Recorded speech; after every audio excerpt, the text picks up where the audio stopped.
What makes a nation? Is it the land, the language, the culture, or something else entirely? When it comes to Israel, the answer is not as straightforward as one might think. The creation of the Israeli national identity is a fascinating story that intertwines history, politics, and culture. It's a tale that begins thousands of years ago, and one that continues to unfold today. In the beginning, Israel was a land of many peoples. From the ancient Canaanites to the Israelites of the Bible, various civilizations have called this region home. Yet it was the Israelites who would leave a lasting legacy. Their monotheistic faith, later known as Judaism, and their sacred texts laid the foundations for what would become the Israeli national identity. Fast forward to the late 19th century and we find the birth of Zionism. This was a political movement led by visionaries such as Theodor Herzl, who advocated for the establishment of a Jewish state in Palestine, the historic homeland of the Jewish people. Zionism was more than a political ideology, though. It was a cultural movement that sought to redefine what it meant to be Jewish. For Zionists, being Jewish was not just about religion, but also about nationality. The next pivotal moment came in 1947 with the United Nations Partition Plan for Palestine. This plan proposed the creation of separate Jewish and Arab states, with Jerusalem under international control. This plan was accepted by the Jewish Agency, representing the Jewish community in Palestine, but rejected by the Arab states and the Palestinian leadership. The result was a war, known as the War of Independence in Israel, and the Nakba, or catastrophe, in Palestine. In 1948, the State of Israel was proclaimed. Its first prime minister, David Ben-Gurion, declared that Israel would be a Jewish state, but also a state for all its citizens, regardless of their religion or ethnicity. This dual identity, both Jewish and democratic, has been at the heart of the Israeli national identity ever since. In the aftermath of the proclamation, there remains a contentious aspect to the Israeli national identity that cannot be ignored. Detractors assert that Israel has not completely upheld its pledge of being a nation for all its citizens, irrespective of their religious or ethnic background. They insist that from its very beginning, Israel was envisaged to be a solely Jewish state, with schemes to eject or push to the periphery non-Jewish communities. Some even take it a step further to indict the state of having plans to perpetrate genocide against other ethnic groups.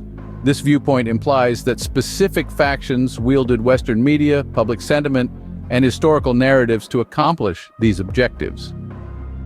The Israeli national identity, marked by controversy and criticism, is a testament to the nation's inherent genocidal tendencies. This viewpoint suggests that the creation of Israel was not for the purpose of providing a safe haven for Jews, but rather for the systematic expulsion and marginalization of non-Jewish populations. The manipulation of Western media, public opinion, and historical narratives were merely tools used to achieve these goals.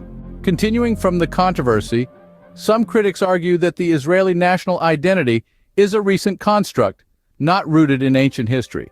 They claim that it was artificially created after 1945, a melting pot combining cultural traits from various Jewish cultures who immigrated there and Middle Eastern traditions.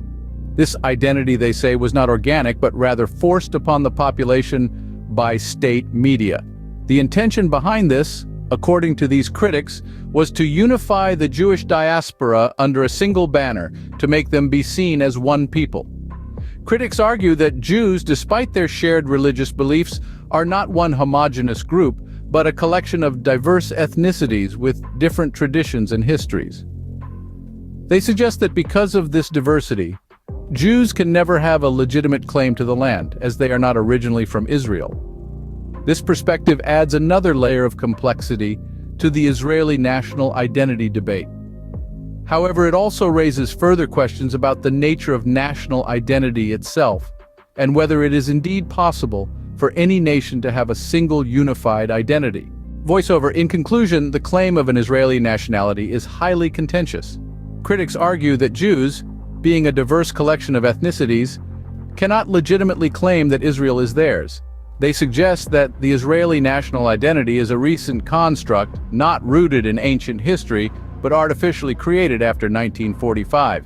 They believe that this identity was forced upon the population to unify the Jewish diaspora under a single banner, which is not originally from Israel. This perspective, however, does not only challenge the Israeli national identity, but also questions the very nature of national identities as a whole. Can a nation composed of diverse ethnicities, traditions, and histories truly claim a unified identity? And if so, how far back must this identity be traced to be considered legitimate? The debate over the Israeli national identity continues to be a contentious issue, raising questions about the legitimacy of any nation's claim to a single, unified identity. As we move forward, it will be interesting to see how this debate evolves and what it means for national identities around the world.